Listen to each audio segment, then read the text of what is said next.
Bonjour, mon nom est Sylvie Trudel, je suis professeure ici au département d'informatique et je suis aussi directrice du programme de deuxième cycle en génie logiciel. Euh, j'ai passé 27 ans en industrie avant de devenir prof ici, il y a de ça près de 11 ans. Ici, mon ami Jean-Marc, avec lequel j'ai travaillé en industrie depuis 1998. Et de 2000 à 2005, nous avons fait tous nos cours de maîtrise en génie logiciel ensemble. On collectionnait les A+, parce qu'on croit en la qualité. Et Jean-Marc a eu l'idée de faire un parallèle entre le DevOps et le Kamastra, puis moi, je suis assez folle pour avoir accepté. L'avoir proposé une conférence aussi. On l'a donné à Gilles Tour, c'est ça? Donc, Puis de mon côté, à part avoir étudié avec Sylvie, je suis coach en transformation DevOps en industrie. Donc, depuis 5-6 ans, je me spécialise principalement du côté DevOps. Puis j'ai décidé de prendre le pas côté coaching là, pour encadrer les équipes. Ce qui est mon dada avec des présentations aussi. On se lance? on se lance. Ah oui.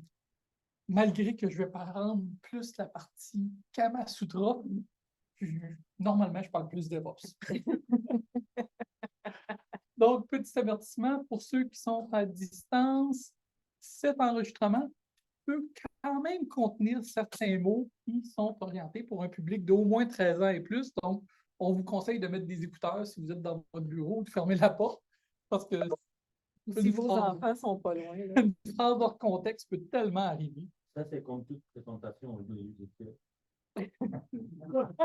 Oui. Mais j'avoue qu'on dépasse les bornes. Donc, nos références. La première référence qu'on a prise, c'est la référence de Complete Kama Sutra par Alain Danielou. La raison qu'on est parti de cette référence-là, c'est que le bouquin de Danielou est beaucoup plus complet. Il a fait affaire avec des linguistes pour faire les traductions et il a ajouté au Kama Sutra toutes les références nécessaires pour bien comprendre son enseignement. On va revenir sur ce qu'est exactement le Kama Sutra. Donc, ça, c'est notre référence Kama Sutra. Notre référence DevOps, c'est lui. Notre référence DevOps vient du State of DevOps Report de Accelerate, qui est produit par le DORA, parce qu'on trouve là-dedans la mise en œuvre de DevOps, des statistiques de mise en œuvre de l'industrie.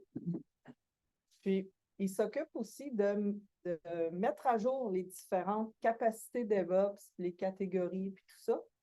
Puis, ça reste pas mal d'actualité. Bon, ils tiennent à jour. Ils tiennent à jour. Entre autres, il y avait 24 pratiques avant, on est rendu à 27. Ils ont changé un petit peu les catégories. Il y a une catégorie sur les mesures spécifiques maintenant. Donc, j'enseigne le cours. Je suis responsable, en fait, du cours mesure et développement logiciel. Donc, c'est des aspects qui m'intéressent particulièrement. Excellent. On va commencer par un premier petit tour de table. Oui. À main levée, qui pense que Kama Sutra, c'est principalement un recueil de 64 positions sexuelles? Personne qui lève sa main. Je ne sais pas le nombre, mais. Dans le Kama Sutra, puis dans le Kama Shastra et dans les écrits qui l'accompagnent, en général, tout vient par groupe de 64. 64 disciplines, 64 positions. Il aime beaucoup le nombre 64 dans les pratiques. Bon, OK. Puis à main levée, qui pense que le DevOps, c'est principalement de l'automatisation, des microservices puis de l'infrastructure infonuagique? C'est pas pire, non, mais on a ici un public averti. Oui, on va vérifier le taux de participation. Hein? À main levée, qui pense être fait avoir par le titre, la présentation. Il n'a aucune idée qu'est-ce qu'il fait ici. Okay.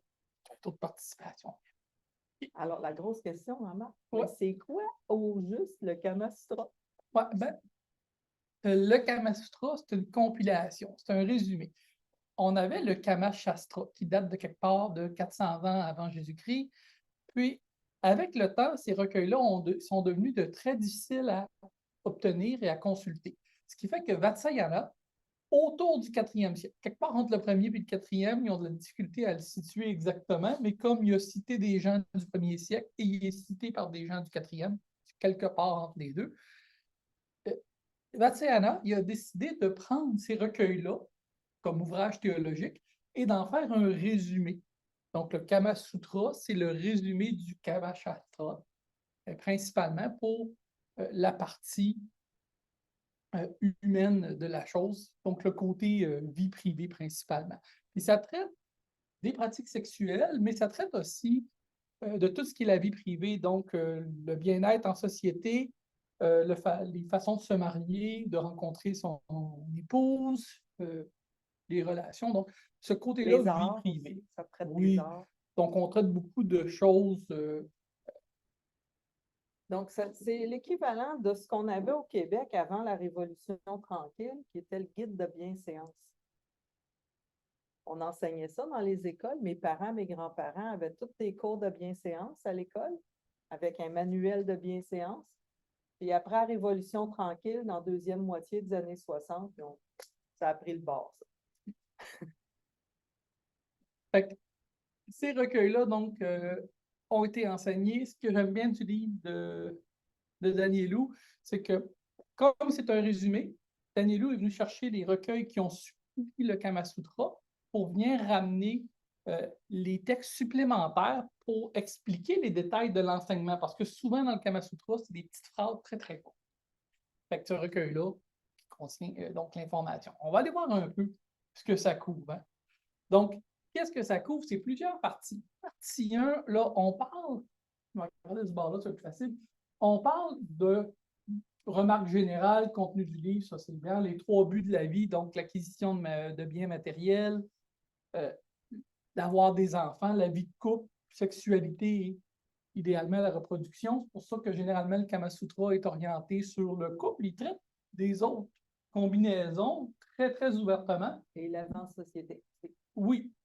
Donc, comment bien s'entendre avec ses voisins, par exemple? Oui, qui est le 3e but, donc le comportement social.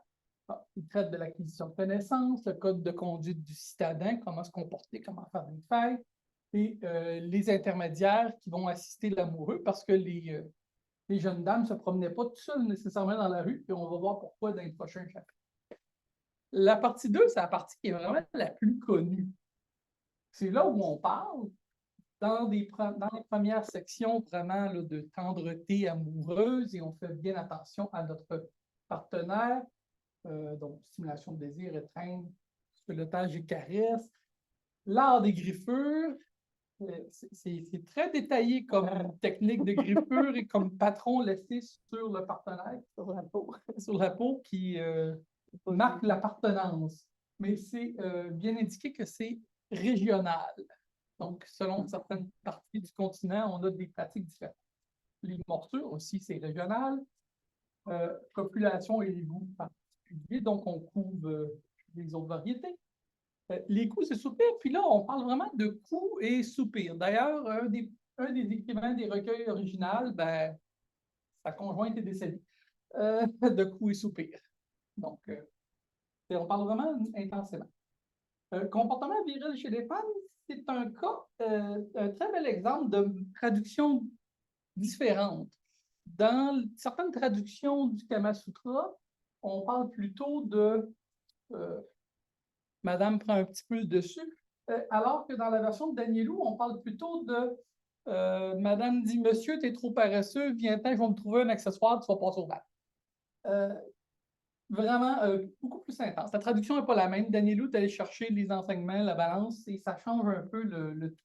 Coït supérieur, fellation, je pense que ça dit tout. Prélude et conclusion. Ça, c'est notre partie qui est connue. Elle a été illustrée dans les années 1700. Pas avant. Donc, beaucoup plus tard, puisque les écrits originaux datent typiquement de 400 ans avant Jésus-Christ. Fait que ce qu'on connaît d'illustrations ont été ramenés. Certains temples avaient des illustrations, mais le livre illustré lui-même date de 1749, si je me souviens. Ça a été long avant que ça soit illustré. Milieu du 10e siècle. On a notre partie 3, acquérir une femme, qui décrit les formes du mariage, certaines formes plus prohibées que d'autres, certaines formes plus classiques. Donc, dans les formes plus classiques approuvées, on a l'échange contre 2 bœufs. On a aussi le mariage d'amour, qui est celui qui est proposé, mais on a aussi le kidnapping, puis plein d'autres techniques qui sont déconseillées, mais quand même très bien décrites. Okay? On a la partie comment détendre la fille. On parle de fille, le choix du mot est choisi parce que les jeunes filles étaient des jeunes filles. Donc, comment s'assurer qu'on ne brusque pas notre jeune et nouvelle partenaire. On parle de façon d'obtenir la fille, comment se trouver une épouse à l'aide de l'assistant. Puis là, bon, on couvre aussi le kidnapping qui consiste souvent à faire intervenir la sœur de la fille pour venir faire sortir la demoiselle, la saouler et probablement s'assurer que finalement on a un mariage obligé. Ce qui n'est pas conseillé, donc ça devenait un mariage d'amour officiellement, les parents consentent. C'est assez intense. Ça couvre aussi la section sur comment convoiter la femme de son ennemi afin de comploter pour tuer son ennemi et ramasser ses biens, qui correspond au premier but de la vie, avoir des biens matériels. Fait que c'est totalement aligné avec les objectifs. On est dans une autre période. On est 400 ans avant Jésus-Christ avec des textes qui sont ramenés 400 ans après. Parce que la femme de son ennemi est considérée bien matérielle. Non, mais quand on réussit à tuer son ennemi et ses descendants, on accueille l'héritage qui vient avec la femme. C'est le côté bien matériel. Mais non, la femme n'est pas un bien. Ouais, mais elle s'achète pour 2 bœufs, là, tu sais. Oui. Puis, je veux dire, Noël 1989, je fais du chameau autour des pyramides à Gizeh, en Égypte. Puis le gars qui nous les louait, il a dit, demande à ton chum, j'offrirai 2 chameaux pour toi, puis la promesse que tu vas manger du poulet tous les jours. Et arrogante comme je peux être, j'ai répondu, well, listen, pal, I just bought myself a car with my own money that is worth 8 camels, so just forget about it. Non, ça vaut quand même cher un chameau. Ça pas vérifié. C'est 2000 US dans le temps que ça valait, fait que... Et finalement, les techniques d'union par mariage. C'est une voiture avec un moteur 8 chevaux. Ben non, en 89, je ne sais pas, là, ça devait être à ce moment-là. Non, ça m'a fait Chevrolet Cavalier Z4, un char sport. Donc, on a aussi d'autres parties, on va continuer. Donc, partie 4, les devoirs et privilèges de l'épouse, donc conduite de la femme unique, parce qu'on a une seule femme dans le couple, ses obligations comme bien se comporter, s'occuper des tâches ménagères, creuser le puits dans le cour arrière, donc plein d'activités comme ça. Puis aussi la conduite des épouses avec les autres, parce que dans le cas où il y a une mauvaise adéquation entre les deux partenaires et que, mettons que la femme ne peut pas avoir d'enfants, c'est là, à ce moment-là, où on va suggérer d'avoir une deuxième partenaire pour avoir des enfants, parce que l'objectif principal est d'avoir des enfants. Se reproduire. Donc, c'est là où on va parfois passer à la deuxième épouse et augmenter la taille du harem. On va y revenir là-dessus. Les épouses des autres hommes, ça, c'est toute la section où on va vraiment parler de comment convoiter, courtiser les épouses des autres hommes. C'est peut-être pour ça aussi qu'on ne trouve pas beaucoup de potentielles jolies dames qui se promènent sur la rue, parce que des techniques de séduction assez intenses. Donc, on couvre tout ça. On parle des rencontres sociales pour faire connaissance, voir comment est-ce qu'on peut sonder les sentiments des autres épouses, trouver lesquelles sont insatisfaites de leur situation actuelle pour essayer de venir piquer l'épouse du voisin. On a là-dedans aussi la tâche de l'intermédiaire dans cet amalgame un peu bizarre. Et on a une section particulière sur les plaisirs du roi, donc la cour arrière du roi avec son grand harem, comment ça se passe quand il est là, quand il n'est pas là, et ainsi de suite. Beaucoup de détails que je n'avais pas vraiment l'intention de connaître. J'ai eu des réponses à des questions que je ne voulais pas me poser. Et finalement, le comportement dans la génité, c'est-à-dire dans la cour des maisons, la partie réservée aux femmes, comment est-ce que le comportement, Ouais, les différents comportements des femmes dans leurs appartements. incluant le passage de certaines zones de temps en temps. Et Les finalement, courtisanes. les courtisanes, donc, les courtisanes qui sont Ça. de deux extrêmes. On parle de courtisanes qui sont des femmes au grand savoir, qui vont être des conseillères, un peu comme des consultantes, qui vont donner des suggestions, parler aux autres. Mais ces courtisanes-là aussi peuvent être parfois beaucoup plus du côté prostitué ou quelque part entre les deux. C'est là où on va donner des conseils pour trouver un amant stable, question d'aller y soutirer des fonds, de l'argent, jusqu'à temps qu'il soit saigné à blanc. Ça, c'est la façon de gagner de l'argent. Puis, on a aussi la section sur renouer avec un ancien amant. Une fois qu'on a fait ça 2 fois, on peut peut-être récupérer le premier qui a réussi à refaire sa fortune pour leur saigner à blanc une 2e fois, avec les notices d'usage de faire attention parce que ça se peut qu'ils s'en souviennent.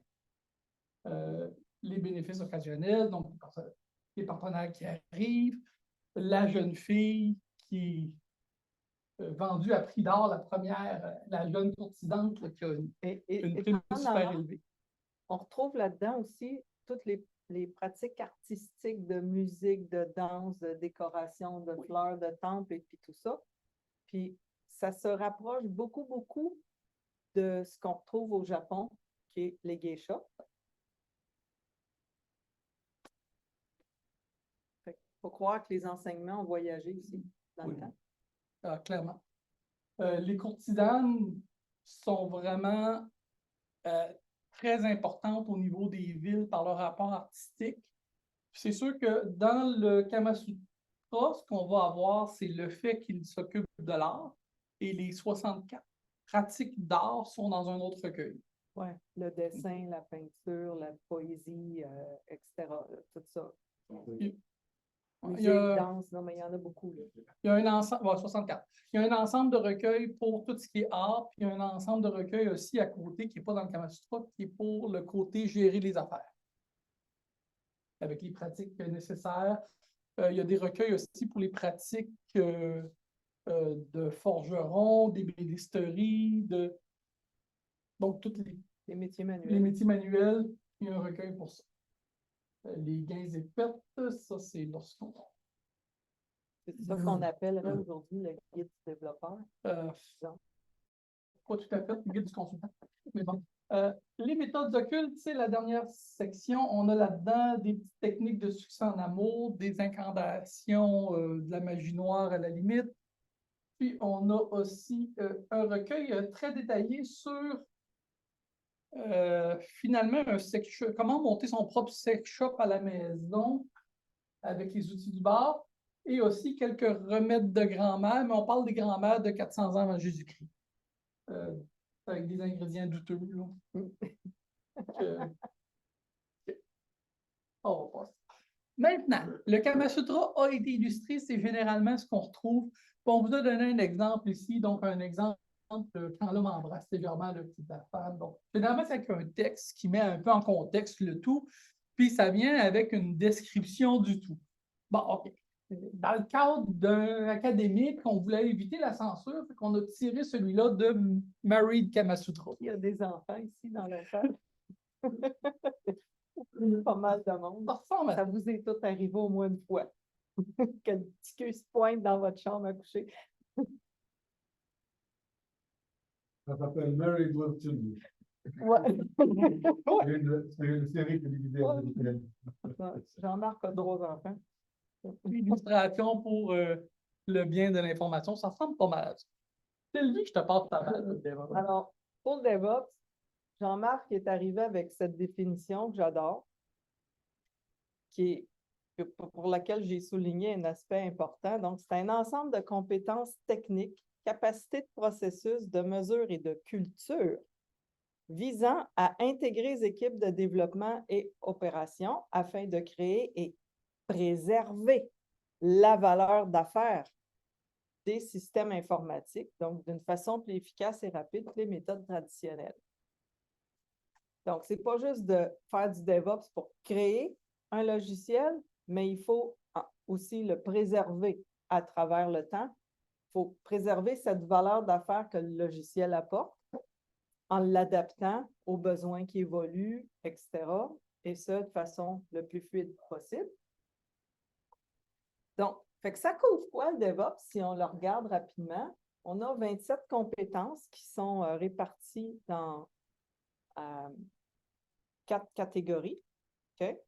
Entre autres, on va retrouver 13 compétences techniques. C'est là qu'on va retrouver là-dedans, entre autres, l'automatisation des tests, du déploiement, etc. et d'un paquet d'autres trucs aussi. On a 5 capacités en termes de processus, 5 capacités en termes de mesures. Il y a beaucoup de mesures qu'on doit implémenter quand on fait du DevOps. Il y en a, typiquement, on va avoir les 5 mesures clés qui sont publiées dans le State of DevOps Report. On a le Mean Time to Restore, c'est-à-dire c'est quoi le temps moyen que dure une panne. Quand on a une panne, on a la fréquence de déploiement.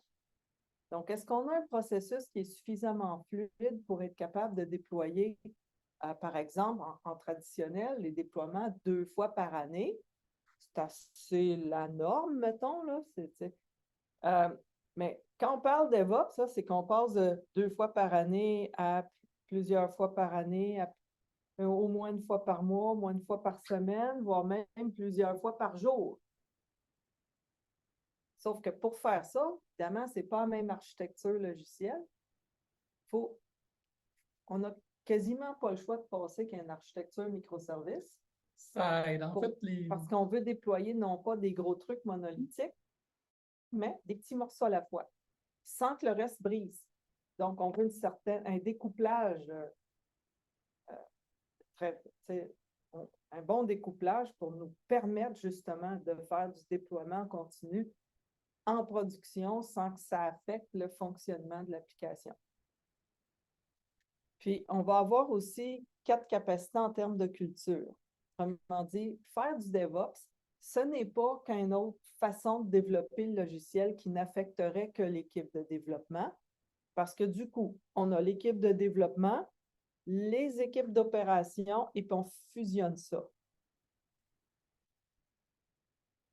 Mais, ça vient aussi affecter jusqu'au comportement des gestionnaires. Quand on parle de culture, la culture, c'est la manière dont on se comporte face à certains événements. Et là, ben, la manière dont les gestionnaires se comportent vont avoir une grande influence sur la motivation des équipes et sur leur capacité à livrer de la qualité aussi, puis d'être capable d'être de plus en plus efficace à le faire. On est un peu plus détaillé. Oui. Donc, d'incapacité technique, on va retrouver évidemment le contrôle des versions. Les outils qui gèrent les versions existent et sont gratuits pour une grosse partie depuis des décennies. Le développement à branche unique, c'est comme avec Jean-Marc, on jasait de ça. Quand on fait une branche dans le code, c'est comme un poisson dans le frigo. Passer 3 jours, ça se met à sentir.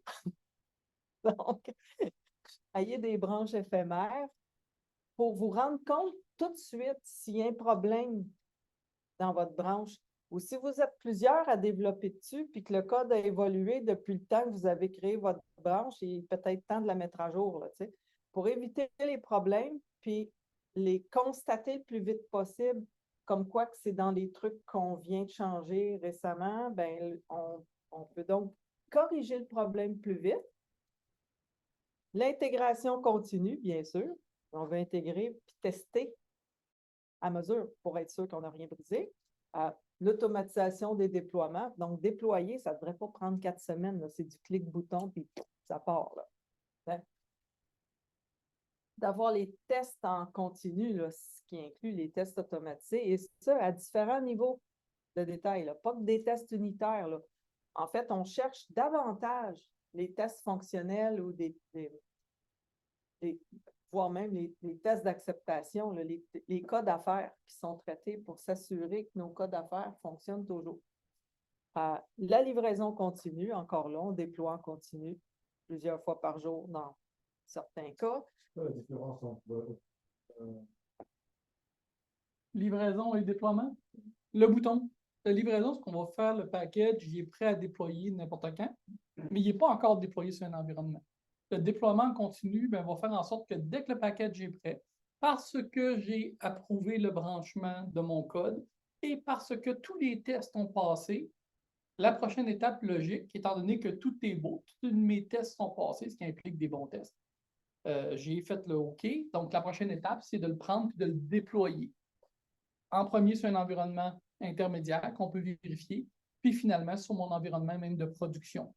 Puis ce qu'on veut idéalement, c'est d'avoir un recouvrement automatisé aussi. C'est-à-dire que quand je le mets en production, si jamais on se rend compte que le comportement n'est pas attendu et qu'il fait beaucoup plus d'erreurs que ce que normalement on a sur notre service, on veut un rollback automatique, un retour en arrière. Ouais. Fait que ça, c'est là où on va parler vraiment de déploiement automatisé versus le packaging ou la livraison continue. Donc, on veut permettre aux équipes de choisir leurs outils, donc parce qu'on veut des équipes autonomes, auto-organisées, de faire une bonne gestion des données de test aussi pour s'assurer, c'est toujours pour s'assurer qu'on n'a rien brisé là, en bout de piste. On intègre la sécurité dès le départ. Donc, la sécurité, ce n'est pas comme un glaçage sur un gâteau. Hein? C'est pas quelque chose qu'on rajoute par après. Ça fait partie de la qualité de la farine, des œufs, du sucre et du beurre pour faire le gâteau lui-même. C'est partout, là. La sécurité, il faut l'intégrer partout. Donc, on fait aussi, ça c'est nouveau, gestion du changement de base de données. Lorsque ça s'applique, évidemment, si vous faites du DevOps, des systèmes embarqués, c'est autre chose, là, mais puis l'infrastructure cloud. C'est pas mesuré avant. Dans les Ça, premières c'est nouveau. études, il y avait. Dans les premières études, ils se sont rendus compte qu'ils pouvaient avoir des très bons performants, même s'ils étaient sur des plateformes plus ancestrales, plus classiques. Mais dans les dernières études de State of DevOps, il y a une coupure qui est en train de se faire. Les infrastructures cloud ont vraiment un avantage beaucoup plus qu'avant pour le DevOps. Ouais. Donc, c'est un peu mauvais bouton. Évidemment, gestion du code. Mais pas juste en termes de gestion des versions, mais de maintenabilité, réutilisabilité, qualité. Parce que si on veut être vite à ajouter un nouveau changement, ben, on n'a pas le choix d'avoir du code clean en tout temps. Mais ça, il y a certains développeurs qui n'ont pas encore cette culture-là, c'est vrai. Ouais. Puis en bleu, les petits projecteurs. Les petits projecteurs, c'est que DevOps est surtout connu pour ce sous-ensemble-là de capacité. C'est pour ça aussi qu'ils ont commencé à parler de sécurité, qui ont sorti DevSecOps, là, qui est un peu un pléonasme. pléonasme. Ça n'a jamais été exclu, la sécurité. Ça a toujours été inclus dans le DevOps. Les gars à DevOps Days faisaient des blagues, ils disent le S, c'est comme le HTTPS, c'est la sécurité qui est dans DevOps. Ça n'a jamais été exclu, mais bon, ils l'ont formalisé un peu plus pour que les gens y pensent. Alors, les capacités en termes de processus, on a l'expérimentation en équipe, c'est-à-dire que l'équipe doit avoir du temps pour pouvoir expérimenter des nouvelles façons de coder, des nouveaux outils, des nouvelles approches d'architecture, jouer avec la technologie un peu, etc. OK? Bien, pour que l'équipe fasse ça, il faut que le patron laisse du temps pour ça, hein, évidemment, que ce soit prévu dans un budget. Donc, optimiser l'approbation des modifications, parce qu'une demande de changement, il ne faut pas que ça prenne 4 semaines. On veut être plus réactif que ça. On veut recevoir les commentaires des clients pour nous permettre de bonifier notre logiciel. clients ou usagers? Les deux. Puis, on veut aussi avoir de la visibilité de notre travail dans notre chaîne de valeur. En tant que développeur, là, notre processus, c'est notre chaîne de valeur. Donc, on est là pour créer de la valeur, mais on veut voir où est-ce qu'on en est là-dedans. Là. Puis, C'est un principe agile. c'est un principe lean. Oui. Ouais. Et là, ben, on veut aussi, évidemment, si on veut livrer plus souvent, il faut travailler sur des petits volumes. des petits morceaux, des morceaux de fonctionnalité, même pas des fonctionnalités complètes dans certains cas. Tu sais. Donc, en termes de mesures, ce qu'on va retrouver, on a un système de surveillance qu'on met en place pour nous permettre de nous éclairer ces décisions métiers, entre autres, par exemple, C'est quoi les sections du programme qui servent le plus? C'est quelle page mes utilisateurs consultent? Si mes utilisateurs se servent beaucoup d'une fonctionnalité versus une autre, je vais mettre l'argent là. c'est ça, comme si j'ai des fonctionnalités qui ne servent jamais, ben, il faut se poser la question, comment ça qu'on les a développées? Il y a peut-être un petit ménage à faire là, à ce moment-là, puis ce genre de trucs-là. Fait qu'on, autrement dit, on ne va plus baser nos décisions sur un warm, fuzzy feeling de je pense que les utilisateurs aiment ça. Non, non. Des vraies données, là, solides, pour être capable de prendre des décisions éclairées.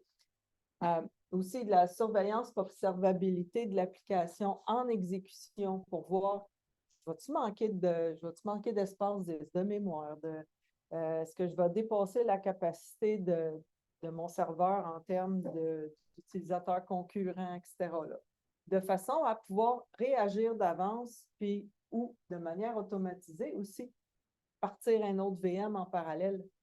Parce, Un VM, microservice? ben, ou toutes sortes d'affaires. En tout cas, il y a plein, dépendant des cas, là, mais on peut avoir, on s'attend à ce qu'on ait aussi infrastructure as code. Là. Fait que si on a besoin de partir une deuxième machine on the fly, il faut que ça devrait pouvoir s'automatiser ça avec. Là. Donc, une notification proactive des échecs. Hein, qu'on sache que, oh, hey, toi, ton système, ta veille de planter, réagit, fait quelque chose. Ça. Puis, une limitation des tâches. Ça aussi, c'est un principe lean. Quand on veut être efficace, il ne faut pas travailler sur 25 patentes en parallèle. Hein? On essaye de... Si on commence une tâche, on la finit. Après ça, on en fera un autre. On s'en garde une ou deux en backlog, à côté. Si jamais je suis bloqué sur ma tâche, je suis obligée de la mettre de côté parce que j'attends une réponse de quelqu'un, ben, au moins, je peux continuer à travailler sur quelque chose d'autre. Mais on ne va pas, faut pas partir trop d'affaires en parallèle parce que se remettre dedans, il y a une perte de temps systématique. Les études montraient que c'était à peu près 20 minutes. On avait des étudiants MGL qui travaillaient dans l'industrie, là, qui étaient forcés par leur patron de travailler en parallèle sur un paquet de projets. Puis parmi nos meilleurs étudiants, là, le gars a fait un burn-out 2 fois. Il mettait dans sa feuille de temps 15 projets différents par jour. Ça veut dire quoi, ça? Vous avez l'impression de travailler comme des fous, OK? Mais si vous perdez 20 minutes à chaque fois pour vous remettre dans le bain comme il faut, là, puis d'atteindre le focus. Il passe sa journée à faire du context switching. Il passe sa journée à faire du context switching, exactement. Et ce n'est pas efficace. C'est vraiment pas efficace. Alors que s'ils avaient fait bout à bout, il aurait été comme 2, 3, 4 fois plus efficace. Il aurait eu l'impression de vraiment travailler puis que ça avance. Tu sais. Ensuite, ben, capacité de gestion visuelle, ça rejoint un petit peu la visibilité du travail aussi, mais ici, en termes de mesures, c'est d'être capable de le voir dans le temps aussi. Puis, on a les capacités en termes de culture qui sont intéressantes. On parle de la culture organisationnelle de Westrom. Jean-Marc, parle-nous-en. La petite version courte. Donc, Westrom a défini la façon dont les entreprises communiquent à l'interne. Ça peut être très politique. Ça peut être très politique. Dans ce cas-là, c'est le cas du on shoot le messenger, on ne veut pas en entendre parler, on veut juste que tout paraisse bien. On a le côté bureaucratique. On t'écoute, mais on t'ignore. Tout marche par le by the book. Chacun a son propre livre. Et finalement, une structure qui est très collaborative où le messager est écouté et on essaie de trouver des solutions ensemble pour régler les problématiques, ce qui est une culture générative. Et une culture en apprentissage. Parce que dans des cultures, c'est hautement politique, il se passe un problème, le système plante en production. c'est quoi la réaction du gestionnaire dans ces contextes-là? C'est qui le coupable que je le mette dehors? Hein? Alors, dans d'autres cas, c'est comme, bon, il y a eu un bug, là, réparez-les, puis après ça, c'est business as usual, puis on ne fait rien vraiment pour plus que ça arrive, alors que, idéalement, dans une culture où on cherche à apprendre, ça veut dire que nos développeurs ont aussi le droit à l'erreur. Et ça, le comportement qui est drivé par ça, c'est que si ça plante en production, notre développeur, on ne va pas chercher à le blâmer, puis on ne va pas chercher à cibler non plus. Nous sommes une équipe, notre système a planté. Qu'est-ce qu'on apprend de ça? Qu'est-ce qu'on peut faire la prochaine fois pour pas que ça arrive? Puis là, on se pose les bonnes questions, puis on apprend, puis on a des solutions pour lesquelles on est tous d'accord. Hein? Donc, une culture d'apprentissage, de la satisfaction personnelle. Il faut que chaque personne trouve une satisfaction à son travail qui va pour maintenir son niveau de motivation. Parce qu'on le sait, un employé motivé, c'est un employé productif. Puis, on veut aussi un leadership de la transformation du côté de différents niveaux de gestion. Dire où est-ce qu'on s'en va? Ça prend une vision claire, savoir, ben on est à tel niveau aujourd'hui, tantôt on veut s'en aller là. Puis, donc, une bonne gestion du changement, puis on doit être en transformation pas mal tout le temps. Le leadership de la transformation, ben, c'est quand on détaille cet élément-là, on va retrouver une vision claire de où est-ce qu'on s'en va, une communication inspirante de la part du gestionnaire, donc, et non pas on vous tape sur la tête quand ça va pas bien. Une stimulation intellectuelle aussi pour donner des défis aux équipes et d'être le meneur supporteur, dire je suis votre boss, mais je suis là pour vous soutenir. Puis, la reconnaissance personnelle. Autrement dit, quand ça va bien puis que l'équipe a fait un bon coup, il ne faut pas que le gestionnaire prenne toute la gloire sur lui. Il faut qu'il remercie publiquement les membres d'équipe qui ont participé à ça. C'est qui a fait le bon coup? Ben, c'est comme bravo, là, on célèbre. Et ça, quand ça va bien aussi, tu disais qu'il faudrait mettre comme tant de jours sans incident là, dans les usines, on fait ça, on devrait le faire en informatique. On n'a pas eu de bug en prod, bravo, gang. Pendant 6 mois. Donc, un parallèle sur le contenu. Moi, on va commencer à faire un peu de parallèle. Hein? Donc, le contenu, le Kama Sutra, 7 parties, 36 chapitres. Dans ça, on en connaît surtout une dizaine. C'est la partie 2. Une dizaine de chapitres dans la partie 2. C'est pour ça que le Kama Sutra est généralement connu. En DevOps, ça se ressemble dur. En DevOps, ben, on a 4 grandes catégories, 27 compétences capacités, sauf que c'est surtout connu pour 5 des 27 capacités. Donc, un petit sous-ensemble. Mm-hmm. Fait que le parallèle, c'est ça. C'est qu'on le connaît. Dans les deux cas, c'est connu juste pour une partie de ce que c'est. Puis pas nécessairement la plus importante. J'ai fait une petite recherche sur la littérature, voir ce qu'on pourrait trouver comme bouquin, Kama Sutra. Comment kidnapper la femme de son bonheur? Ça, c'est dans le Kama Sutra. C'est très bien. Non, j'aime ça comme technique.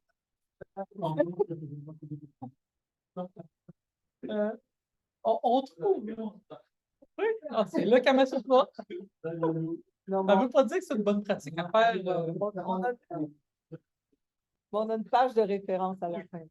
Donc, j'ai cherché un peu voir qu'est-ce qu'on peut trouver comme livre sur le Kama Sutra. J'ai trouvé 300 exercices de workout. On est loin de 64 positions. The Book of Sex Position, juste les positions sexuelles. Une position par jour. On s'entend qu'on est passé de 64 à 365. Les Super 52, ça a l'air que les premières parties où on parle de douceur et d'érotisme ont été skippées. Fait il y a des bouquins là-dedans là, qui ont vraiment juste rien à voir avec l'œuvre originale. On a juste repris le nom qu'on l'a utilisé à autre chose. Pour vendre. Donc, dans le cas du DevOps, on va retrouver Modern DevOps Practice. Donc, ça va parler de technologie principalement, là, spécifique. DevOps for Desperate, encore là, beaucoup de technologie. Ah, Pas autant sur les pratiques comme telles, là. J'étais content des tests automatisés jusqu'à temps que je lise dans le détail que c'était pour les firewalls seulement, pas pour le code. Fait que donc, on va retrouver plusieurs ouvrages sur le DevOps, mais malheureusement, ça ne couvre qu'une petite partie. Puis, DevOps pour les nuls, il est bien. DevOps pour les nuls, c'est un des meilleurs. C'est Vous- vous- Il y en a un pour les deux. Oui, DevOps for Dummies, ça serait un de ceux qu'on vous recommande de lire si vous voulez vous renseigner adéquatement sur le DevOps.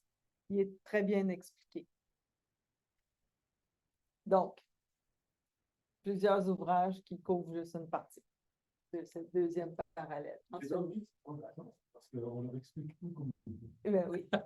Alors, sur l'audience, Donc, le Kama Sutra, ben, c'est un ouvrage qui fait partie de l'éducation traditionnelle. Tout le monde qui avait une certaine éducation le consultait. Ben, en fait, ces pratiques-là étaient discutées dans les rencontres sociales, puis on invitait même les servants, les servantes, les ouvriers à venir participer à ces rencontres-là pour discuter et transférer l'information.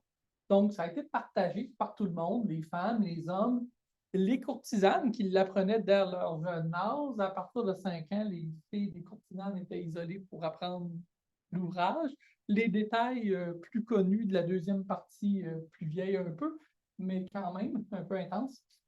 Et puis, c'était des sujets d'études religieuses. Fait que ça, c'est un ouvrage qui est relié pour, finalement, pas mal tout le monde. pas mal tout le monde, c'est ça. Du côté DevOps, ben, ça touche les devs, ça touche les Ops, le PO, le management. Il y a des pratiques pour tout ce beau monde-là, mais aussi les utilisateurs et les clients qui ont de l'information à fournir et tout ça, puis du feedback, tout ça.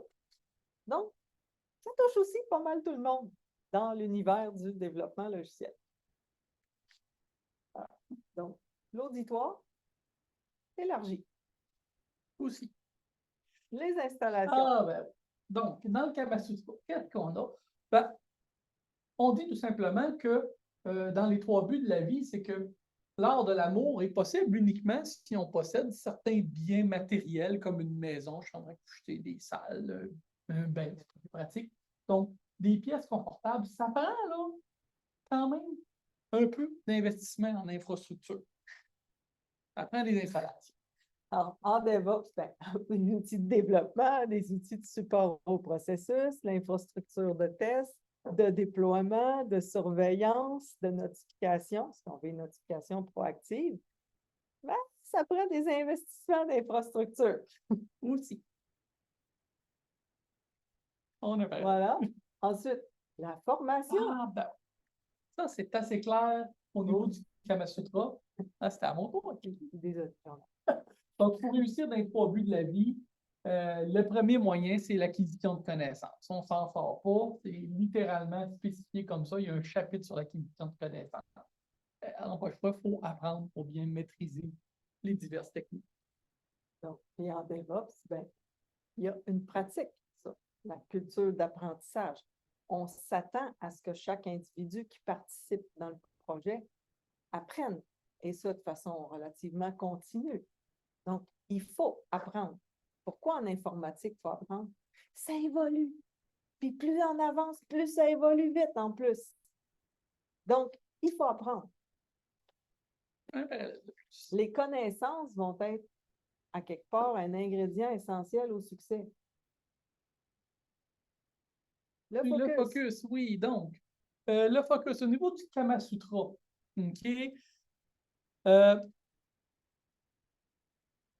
Vatsayana parle des avantages d'avoir une seule épouse. Il se moque un peu du roi qui est un peu occupé avec la cour, parce qu'il y a tellement d'épouses et de petites chicanes dans son harem que il y a des problématiques, des enjeux avec ça parce que c'est plus donner de la tête. Fait que on veut rester concentré. Puis Vatsayana dit que c'est préférable d'avoir une seule épouse.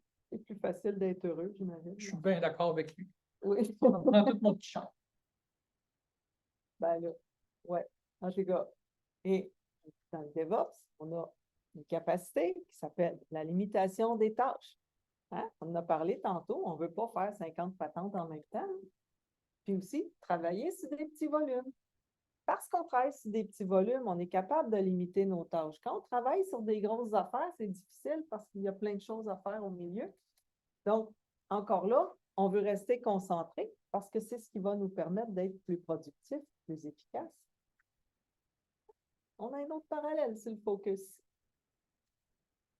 Les conflits. Ah, les conflits. Donc, dans le Kama Sutra, on parle justement dans les coups et soupirs que le conflit entre le couple, dans le fond, c'est une façon de se libérer puis de crever l'abcès. Puis, ça nous amène dans un état d'esprit qui ne pourrait pas être atteint par juste la délicatesse. OK? Donc, ça reste quand même juste pour le plaisir, mais il y a quelque part quelque chose de constructif à avoir une saine argumentation. Oui, saine argumentation. Et tant que tu n'as pas de batte de baseball là-dedans, c'est correct. Là. Puis, en DevOps, ben, une saine confrontation doit exister entre les objectifs différents des parties prenantes, là, OK? Parce que ce qu'on cherche à faire, c'est ajouter de la valeur, évidemment, pour le client et les utilisateurs à travers notre logiciel. Puis, mais surtout préserver aussi la valeur existante puisque notre logiciel est en opération rapidement. Donc, comme il disait, la guerre, c'est pas une raison pour se faire mal. Tigui la Lune, ça, c'est dans quel film québécois? Très connu? La guerre des tucs. Non, tu passes l'examen. Si vous n'avez jamais vu la guerre des tucs, le ticu asiatique qui joue dedans, qui avait 6 ans à l'époque, est un gradué de la MGL de l'année passée. Ah oui. François Gratton. Il faut voir la guerre des tucs au moins une fois dans sa vie. Gratton, c'est pas l'Asiatique. Oui. Ah oui, Mais c'est le petit frère de l'Asiatique. Il a un rôle très secondaire là-dedans, mais quand même, c'est un de nos gradués, puis il veut dire, il travaille comme chef d'équipe chez Ubisoft. Là. Fait qu'on a un parallèle? On a un parallèle avec les conflits. Ouais. Non, Donc, c'est un ce qu'on veut, c'est hein. parce qu'ils avaient des conflits dans la guerre des tucs. C'était 2 gangs de petits jeunes là, qui se faisaient des forts en neige, là, puis qui se tiraient des balles de neige. Là, puis, il faut voir le film, c'est très bon. Ensuite, Oui. les divergences Ah de oui, culture. les divergences de culture. Dans le Kama Sutra, ben, ce qu'on a vu, c'est que quand les Britanniques sont débarqués en colonisateurs, ben, beaucoup de choses qui étaient décrites dans le Kama Sutra sont tout simplement devenues littéralement hors la loi. Il y a des pratiques qui étaient coutumes, qui étaient normales pour le peuple, que parce que les Britanniques ne connaissaient pas ou qu'eux considéraient que c'était hors norme, ça a été littéralement banni sans comprendre la raison, les justifications et les façons de faire. La culture va beaucoup, la culture des dirigeants, entre autres, va beaucoup influencer la pérennité de la pratique. En DevOps. En DevOps, ben, la culture en place dans les organisations, c'est très difficile à faire évoluer. Prenez un gestionnaire aujourd'hui qui a, mettons, 25-30 ans d'expérience dans son organisation. Il a obtenu ce poste parce qu'il y a eu du succès avec les méthodes traditionnelles. Les gestionnaires sont soumis à la loi 90 de la formation de la main-d'œuvre. Ils dégagent un minimum de 1% de la masse salariale en dépenses de formation pour leur personnel, mais ils ont très souvent tendance à s'oublier eux-mêmes. Donc, ils ne se forment pas. Fait que DevOps, ils entendent parler de ça, ils ne savent pas trop c'est quoi cette pépite-là. Puis ils ne vont pas chercher de la formation puis du coaching pour être capable d'être un gestionnaire qui va soutenir les équipes dans cette démarche-là. Fait qu'il se passe quoi? Bien, quelques mois après, on change de VP, puis le nouveau VP décide de non, on revient au traditionnel. Je ne sais pas dit de même, mais non, c'est OK, ça ben on va mettre des validations avant d'aller en prod, on va mettre des vérifications, ça va prendre une semaine de plus. Fait que là, tout d'un coup, notre net qui prenait une journée et puis qu'on essayait d'améliorer passe à une semaine. Ça tue, ouais. Oh, ça tue tout. Oui, ça tue l'initiative. Fait que la culture en entreprise, c'est souvent, ça part de la tête en haut, la dirigeant ou la dirigeante, et puis c'est en fonction de ce qui est dicté, de comment on va procéder, ben ça influence la pérennité de la pratique. Ensuite, les recommandations, Oui. ça l'a drôle. Oui, donc dans le Kama Sutra, Vatsayana cite que faire l'amour avec deux femmes qui s'aiment et ont les mêmes goûts s'appelle du sexe en go. Puis moi, ben, si je voudrais amener ça chez nous comme sujet de discussion, je dirais peut-être avec quelque chose du style Chérie, recommanderais-tu à un ou une de tes amis de venir Avec nous, ouais. partager avec nous? Y a-t-il quelque chose qui existe en informatique qui ressemble à ça? Absolument. Ah, En informatique, c'est ce qu'on appelle le Net Promoter Score qu'on applique aux membres d'équipe, qui est recommanderais-tu à un ou une de tes amis de venir travailler avec nous? C'est comme ça que les organisations vérifient si on a un certain niveau de satisfaction des employés à travailler en informatique pour cette compagnie-là. c'est vraiment utile. Fait que là, ben,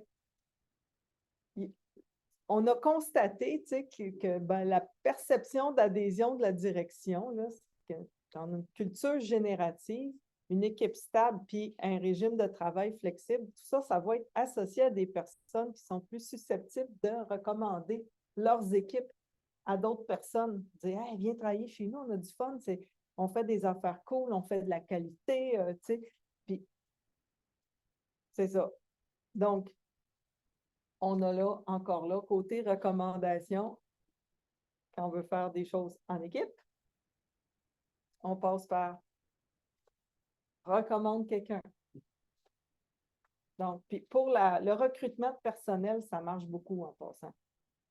Parce que si on manque de main-d'œuvre partout, hein, mais le monde change de boîte, pareil, là, ça change de compagnie, parce qu'ils connaissent quelqu'un qui travaille à telle autre place ou là, sont plus heureux que lui, tu sais. Puis donc, Maraudage. du maraudage, il y en a à plein dans le domaine. Donc, en résumé, ben, on a discuté de certains aspects moins connus du Kama Sutra, mais aussi de ceux du DevOps. On a établi Bon, on a établi 9 des parallèles. parallèles quand même surprenants. Puis, créer un contexte aussi qui est favorable à la persistance des informations qui sont reliées au DevOps. Pourquoi? Oui. Le cerveau associe les concepts ensemble. Puis plus que c'est différent, donc si on a du visuel, s'il y a de la variation, le cerveau enregistre plus solidement, ce qui rattache les idées. Si on vous met en plus dans un contexte qui est très différent du travail, et j'espère que parler de Kama Sutra, c'est différent de votre day-to-day. Non, appelez-moi. Appelez-moi. C'est intéressant. Donc, ça vous met dans un cas où vous allez vous souvenir beaucoup plus de la présentation à cause de cette idée un peu farfelue. C'était notre concept de base à l'origine. C'était le concept, oui, c'est ça. Ça supposait que tout le monde était adepte de la Kama Sutra. Curieux. Juste curieux pour dire hein, quel genre de parallèle on peut faire entre techniques de développement logiciel moderne puis des écrits de l'Antiquité. L'Antiquité, oui. Mais on se rend compte qu'il y a un paquet de principes qui étaient enseignés à l'époque qu'on peut quand même appliquer aujourd'hui. Pas des pratiques, des principes. C'est pas pareil. Hein? Faites bien la distinction ici. Là. Et, et puis bon, on l'a fait parce qu'on trouvait ça drôle. Puis quand c'est amusant, ben, on a tendance à se rappeler des choses plus facilement. C'est ça. Fait que c'est nos références. Oui, qui ressemble à mon compte de dépenses. Il faut que je fasse de la Ben voilà, avez-vous des questions, commentaires? Et, oui, la présentation a été préenregistrée pour le jeu de tour, puis elle a été aussi, Les slides. les slides sont disponibles si jamais vous avez besoin.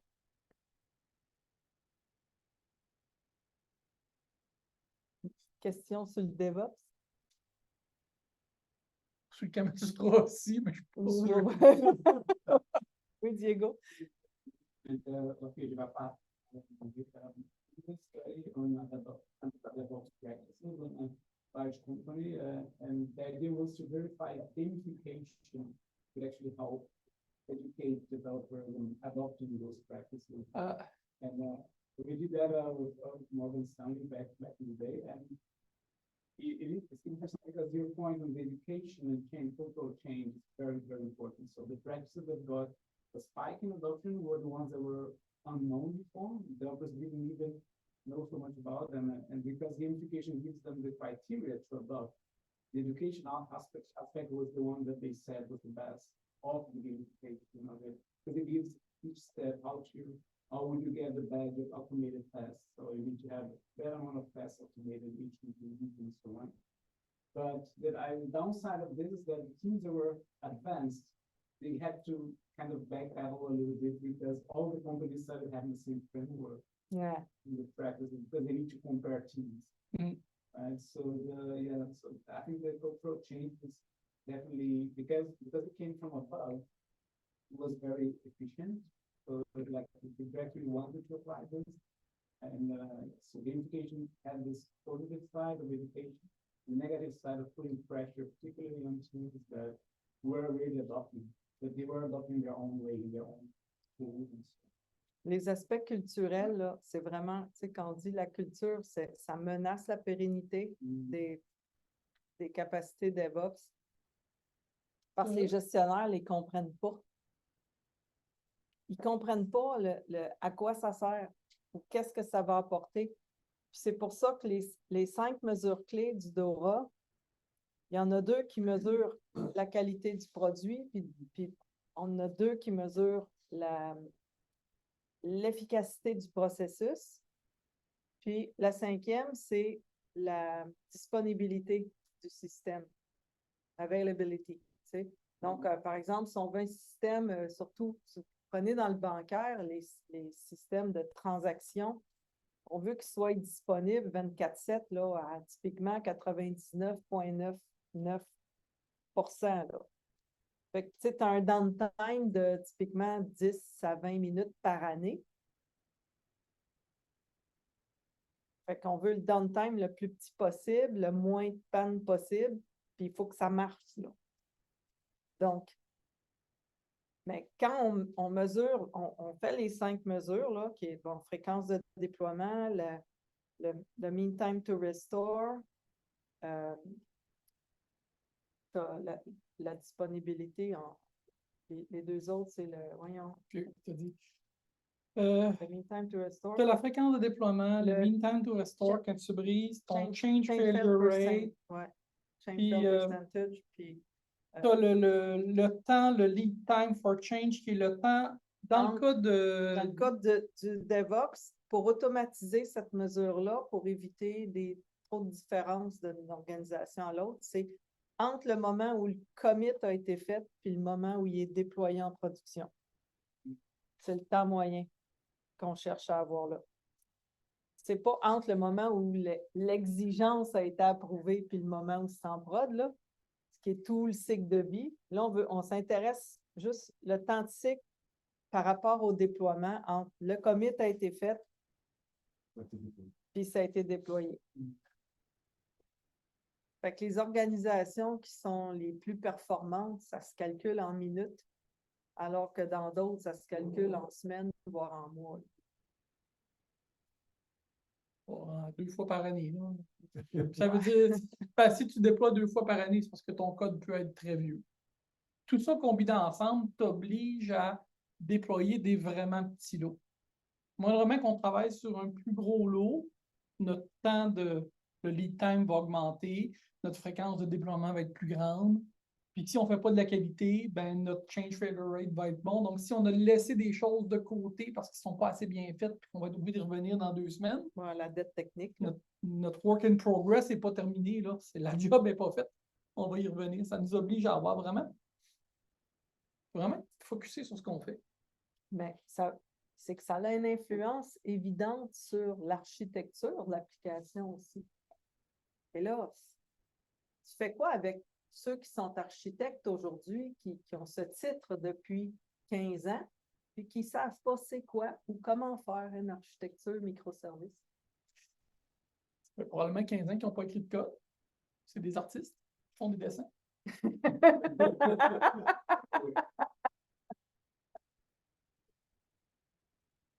Non, ce gars. Ah oui, c'est des artistes qui font des dessins. Puis effectivement, le problème, quand ton architecte ne fait pas partie de l'équipe, il produit un document d'architecture avec Microsoft Word, ok? Il dompe ça par email à l'équipe de dev et il est réaffecté à un autre projet. L'équipe regarde ça et dit, mais c'est quoi cette maudite patente-là? C'est pas faisable. Ça n'a juste pas d'allure. Puis là, ben, il faut qu'on y demande, ça prend sa permission. Il n'est pas joignable pendant 10 jours. L'équipe se tourne les pouces pendant ce temps-là. C'est des pertes de temps épouvantables. Alors que dans les équipes qui vont bien, les architectes qui ont la réputation d'être bons, ils sont avec l'équipe à temps plein, ils ont les mains dans le code jusqu'au coude, puis ils ne font pas des architectures qui ne marcheront pas, là. Parce qu'ils savent que ça marche parce qu'ils ont les mains dedans, là. Puis ils sont là, plus, tu sais, on dit, il y a un des principes agiles, parce que du DevOps, c'est de l'agile plus, là. Un des principes agiles qui dit les meilleures conceptions architecture émergent des équipes auto-organisées. Okay. L'architecte qui regarde ça, il dit, oui, mais là, c'est quoi mon rôle, moi, là, si c'est l'équipe qui fait l'architecture? Non. C'est pas que tu n'es plus ta place, tu as encore un rôle. Tu vas être le gardien des principes de l'architecture. Tu es là pour les guider davantage que pour leur dire quoi faire. Fait que même là, le rôle de l'architecte est transformé en agilité, il l'est encore plus en DevOps.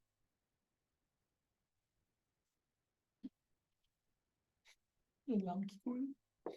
Pourquoi? C'est beau. C'était beau, ça. Et c'est parce qu'il y en a trop encore dans l'industrie qui ne l'ont pas compris, ce bout-là. Mais enfin, voilà. Donc, c'était notre présentation. Je ne sais pas s'il y a beaucoup de gens en ligne qui auraient des questions. Je ne les vois pas. Question. Oui. Le DevOps, c'est une puissance pour des grosses, des gros projets avec beaucoup de clients, beaucoup de développeurs. Donc, là où c'est des très petits projets, donc une petite entreprise, est-ce que ça prend du sens ou est-ce qu'il y aurait des versions allégées justement pour les projets qui seraient trop petits pour pouvoir appliquer l'intégralité? C'est pas la taille du projet ou la taille de l'organisation qui fait que ton DevOps est bien adapté ou pas. C'est la fréquence de tes changements. Si tu veux juste fabriquer quelque chose pour le Super Bowl de cette année, puis c'est une application qui va être jetée après, on va être capable de la déployer rapidement, mais on n'aura pas cette perte de cerveau dans 1 an, dans 2 ans, qui vont savoir comment faire. Fait que la documentation est moins critique. L'automatisation parfaite est un petit peu moins critique parce que dans le fond, on va juste la déployer à quelques cas. Les tests automatisés sont un petit peu moins critiques parce que je n'aurai pas des vulnérabilités dans 6 mois sur l'application que je vais acheter dans 2 mois. Si c'est une application qui est très, très stable, ce qu'il va avoir, c'est seulement les vulnérabilités. Je ne rajouterai pas de fonctionnalités. Il va devoir gérer les vulnérabilités. Les vulnérabilités de sécurité, ils augmentent. Ça augmente, ça fait pas. C'est pas une droite, c'est une belle courbe, c'est en pourcentage. C'est un 20-30% de plus à chaque année parce que les applications sont sous haute surveillance. Fait que quelqu'un qui a une application qui est à l'interne, qui est relativement bloquée un peu partout, a moins besoin d'être sa coche au niveau des vulnérabilités, peut s'en permettre un peu plus proche du waterfall, plus stable. Quelqu'un qui est les fesses Internet, ben, doit suivre ses vulnérabilités. Si c'est temporaire, on les fait et c'est correct. Si c'est quelque chose qui va durer pendant 5-6 ans, ben, les vulnérabilités vont apparaître à tous les années. Il faut prendre le framework, le mettre à jour. Si on n'a pas de test automatisé, on est dans le trou. Si en plus, je fais des nouvelles fonctionnalités qui évoluent, j'ai des contraintes, je suis dans le bancaire, ça n'a pas l'air, mais dans le bancaire, on est pris avec des changements de normes qui apparaissent, il faut se conformer à telle chose, il faut l'implémenter, la fonctionnalité qui correspond aux lois. Donc, c'est changeant. De par le fait que je suis changeant, il faut que je sois plus testé, plus prêt à accepter les changements. C'est ça qui va déterminer si ça se fait ou DevOps ou pas. Parce qu'aujourd'hui, avec ce qu'on a comme disponibilité du cloud, une petite entreprise qui n'est pas pognée avec la grosse machine de remplir 20 formulaires d'épais puis paye fort, là. La dernière copie, ça tienne. Ceux qui ne sont pas pris avec ça vont aller beaucoup plus vite. Parce que ce qu'on voit dans les grandes entreprises de ce temps-ci, c'est que on s'en va cloud. On va prendre l'équipe IT qui avait de la misère à traiter des billets et les mettre en place. Puis on va les mettre, tu vas leur parler, puis eux vont aller sur le cloud pour toi. Non, vous n'avez pas compris, c'est quoi un libre service? Un libre service, c'est que je vais sur le cloud, puis je clique, puis je le fais. Votre job, ce n'est pas d'aller cliquer pour moi, puis que je vous dis quoi cliquer alors que je n'ai pas accès à la plateforme. Tu ne sais pas quoi cliquer, ben moi non plus, je n'ai pas accès. C'est comme ça que ça se passe dans une plus grosse entreprise. Les plus petites n'ont pas ce trouble-là. Ouais. Ils ont d'autres challenges, mais ils ont des facilités que les grandes n'ont pas. Fait que c'est vraiment plus, ça va être quoi la durée de vie utile de l'application, puis la fréquence de changement qu'on aura à l'intérieur, qui va venir influencer si on va adopter pratique DevOps. Mais comme disait Éric Laramé à l'Agilto, quand on y a jasé, ben, il dit ceux qui appliquent l'agilité comme il faut, Mhm. ben, ils en font du DevOps. C'est comme le DevOps, c'est juste un nom qu'on a donné à une équipe agile qui travaille comme du monde. Fait que, tu sais, quand je dis à mes étudiants, c'est de l'agile plus, là. C'est-à-dire que si vous poussez les pratiques agiles au bon niveau, ben, de dire qu'on fait du DevOps, des fois, c'est juste un petit pas à faire, là. Disons que la marche n'est pas haute à monter, là. Parce que tu as un des principes agiles qui dit que l'excellence technique favorise l'agilité. Parce que si on veut être agile, c'est quoi être agile? C'est être capable de réagir aux changements rapidement pour offrir une meilleure valeur d'affaires aux clients et aux utilisateurs. Or, si ton code est tout croche, tu n'as pas un code clean, que ton refactoring n'a pas été fait à mesure, tu viens pour rajouter une nouvelle fonctionnalité essentielle, puis là, c'est ben ça va prendre 3-4 semaines parce que il faut refaire tel bout, puis ça ne marche pas, là. Tandis qu'une équipe qui prend soin de la qualité de son code au fur et à mesure, là, c'est qui n'accumule pas de dette technique. La dette technique, là, c'est comme la vaisselle sale dans l'évier de cuisine, là. Vous avez votre soucoupe de toast du matin avec votre tasse à café, c'est viable. Vous pouvez quand même vous faire à dîner, puis il y a de la vaisselle dans l'armoire, puis le lavabo est utilisable.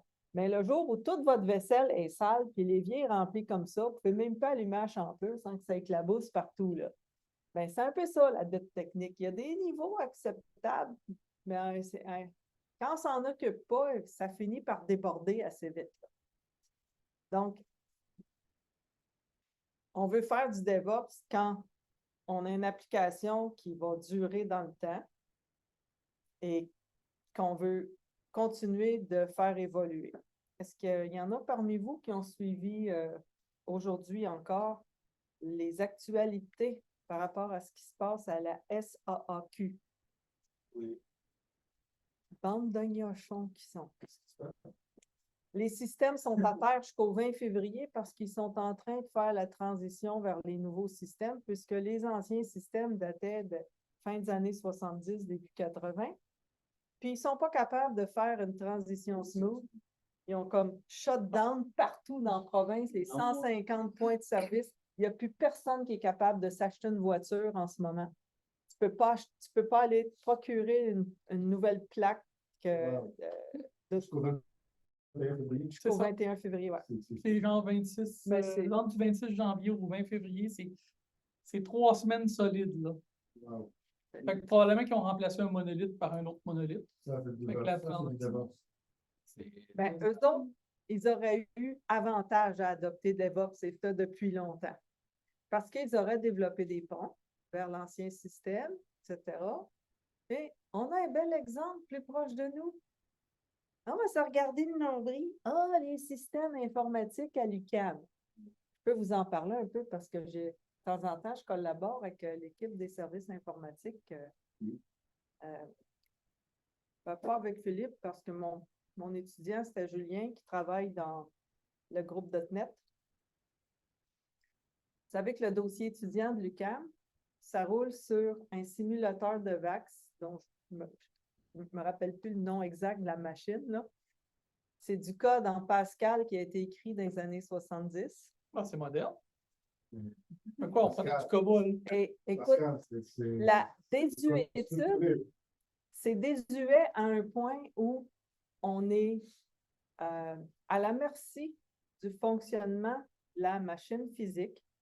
Quand une pièce brise, ils doivent se procurer des anciennes cartes sur eBay parce que ça fait longtemps que les manufacturiers de ces ordinateurs-là n'existent plus. OK? C'est en train de lâcher. Fait que, ils ont démarré il y a de ça quelques années le projet SIG, donc qui est Système d'information de gestion des études. Là. Voilà. Et puis là, ils réécrivent à la moderne, mais ils ne sont pas en mode DevOps pantoute, là. Puis ça va être du monolithe l'affaire. Ils n'ont rien mis en production encore, puis ils ne sont pas en mesure de. La question des programmes. Je suis sur le comité de sélection du. Sérieux? Ça, c'est récent, là. Ça doit être très récent. Ouais. Parce que ils ont. Mais On dirait une des choses, c'est qu'ils ont. Ils disent qu'ils font de l'agile. Est-ce qu'ils ont quelque chose en prod? Oui. Question des programmes. Ouais. Mais sauf qu'ils ne peuvent pas se passer, ils ne peuvent pas décommissionner les anciens systèmes. Non. C'est ça le problème. Puis là, les développeurs, ils sont tous découragés de ça, là. Ils ont juste hâte qu'on tire la plug ces anciens systèmes. Ils disent, oui, mais, tu sais, parce qu'ils sont pris à faire des demandes de changement encore dans les anciens systèmes. Ils n'ont pas le choix de les faire pour s'adapter. Les structures des données ne sont pas adaptées aux besoins actuels. Le code est patché de toutes parts pour pouvoir, entre autres, à l'époque, on n'avait qu'un seul campus ou deux, puis là, ils ont rajouté Longueuil, puis ils rajoutent Saint-Constant, puis là, ils rajoutent Laval, puis là, du coup, là, c'est comme, là, ça prend une lettre de plus, puis ils ont comme tricoté ça tout croche dans le code. S'il y a telle lettre au bout du SIG, ça veut dire que c'est dans tel... Puis là, c'est des if then ça a pu finir, là, ça fait du code qui devient très difficile à lire puis à comprendre. Fait qu'il fallait réécrire cette patente-là complètement. Là. Ben, c'est un projet de 10 ans. 10 ans. Ouais. Mais comme ça, c'est des applications qui sont là pour durer longtemps, d'avoir adopté du DevOps, ça aurait été une bonne chose. Mais ils ne sont pas prêts à le faire parce qu'ils ne sont pas capables d'aller en prod sans se passer de l'autre système. Ça se fait. Ça se fait, mais il y a un coût à ça. Il n'y a rien qui est gratis. Tu sais. Finalement, c'est la qualité des logiciels dans lequel on a des conflits, comme vous avez mentionné, conflits entre les attributs de qualité, entre sécurité et performance. On a besoin de plus de sécurité, on doit payer en termes de performance, par exemple. Parfois. Et on laisse l'utilisateur de décider quelle est la priorité de ces attributs de qualité. Et à ce moment-là, on est capable de faire des compromis dans certains cas, mais en général, c'est la qualité, on ne veut pas faire de compromis. Ça c'est une autre affaire. On a besoin de développer chez nos développeurs une culture qualité. Pas facile. Il y en a qui sont paresseux et qui ont envie de tourner coin rond tout le temps. Ouais, ben ça, ceux qui ont fait leur étude à faire des devoirs, qui ont passé avec 60-70%, puis que là, je fais un lab, je fais mon exercice, quand j'ai fini, il est corrigé, je le mets à la tablette. Là, moi, je suis obligé de leur dire en tant que coach, ce genre de travail que vous avez fait, qui vous a mérité 70-80%, parce qu'il y avait des petits défauts, maintenant, ces défauts-là, vous les envoyez en prod. Là, vous vous rendez à 95-99%. Tout ce que vous n'avez pas fait, parce que OK, c'est juste un travail d'étude, là, il faut que vous appreniez à le faire. Il faut que vous amenez la qualité jusqu'au bout. Parce que le petit bout que vous avez laissé, là, qui passait pour un lab, votre cours passait, En prod, là, c'est un bug. C'est du monde qui perd de leur argent, c'est du monde qui a des transactions qui passent pas. Ça passe plus, ça. Faut se rendre, là. Tu sais, fait que chez nos étudiants, ceux-là qui disent, bah, je me forcerai pas, tout ce que je veux, c'est passer. C'est pas tout à fait ça qu'on veut leur inculquer, là. C'est, tu sais, alors qu'on a d'autres étudiants, tu sais, la première question qu'ils te posent quand le cours commence, c'est comment on fait pour avoir un A+. Ben, ceux-là, tu sais qu'il y a un deuxième en face des trous, puis qu'ils sont alignés, puis ils regardent les critères, puis ils font leur devoir d'avance pour avoir le temps de vérifier que tout ce qui donne des points, ils ne l'ont pas oublié, là, puis que c'est bien fait. Puis, Mais c'est intéressant, il fait réfléchir là, pour l'histoire de CB, puisque bon, ouais. je suis depuis de moins près. On ne peut pas faire le DevOps. L'un des gros problèmes, c'est au niveau des données, la validation des données. Ouais. Pour la gestion des programmes, je sais que, comme tu dis, c'est du code qui a été construit dans les années 70 avec des structures de programmes beaucoup plus simples que les programmes d'études offerts aujourd'hui. Et donc, on a dû utiliser à travers les années plein de passe-passe pour, comme tu dis, utilise le dernier caractère du code pour dire est-ce que c'est full-time ou est-ce que c'est temps partiel, puis après utilise le deuxième lettre, mais là à 0 quand c'est campus Montréal et -5 quand c'est à la base. Donc, maintenant, toutes ces choses-là sont devenues explicites. Donc, ce n'est plus par des codes cachés que le programme interprète. Maintenant, c'est devenu représenté explicitement dans les données. Et puis, il faut faire valider tout ça par tout le monde. Et ça, c'est ça qui est en retard. C'est ça qui a retardé. Mais ce qui aurait Parce que la fallu. fonctionnalité elle-même. Non, mais c'est s'il aurait fallu faire une espèce de pont. C'est un Strangler pattern qu'il appelle. Ouais. Mais- Pour limiter les accès aux vieilles données d'une certaine manière. Ils ont besoin de tous les systèmes académiques, ils ont besoin d'une base de données qui représente le source of truth. Donc, celle-là doit être unique, et puis il y a plein d'applications de CAM qui se connectent dedans. Ouais. Mais quand ils changent les données, donc ça devient une autre base de données, il faut reconnecter toutes ces autres applications, ouais. toutes les anciennes applications qui ne sont pas prêtes de migrer en fait. Ça, c'est le problème, c'est que un problème majeur d'intégration parce qu'on parle ici de dizaines, voire centaines d'applications distinctes. Ça, c'est celle que tu connais. Ça, c'est celle qu'on connaît. Ça, Ben, ça compte pas les feuilles Excel de ceux qui sont organisés avec, je m'en vais dans l'application, j'exporte, je prends les données, je les copie dans mon Excel, ça me fait d'autres calculs, tu m'as rajouté une colonne, mon application marche. C'est ça, puis ils étaient à un point où ils se posaient la question s'ils ne devaient pas, comme stratégie, des fois, tirer la plug sur un système pour voir qui ce qui va crier.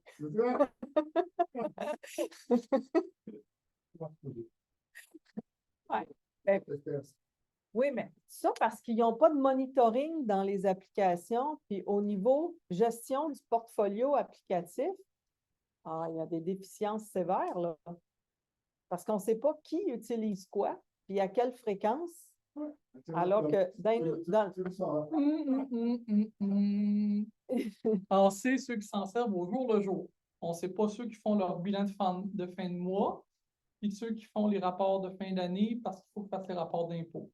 Ces deux cas-là, ils n'arrivent pas souvent. Les cas où on fait, c'est ça, c'est souvent, tu penses que personne n'utilise ton application, mais elle sert une fois par année, puis c'est peut-être une activité critique aux opérations de l'organisation. Il y a une blague américaine qui dit If you think nobody cares, try listen to a couple of more things.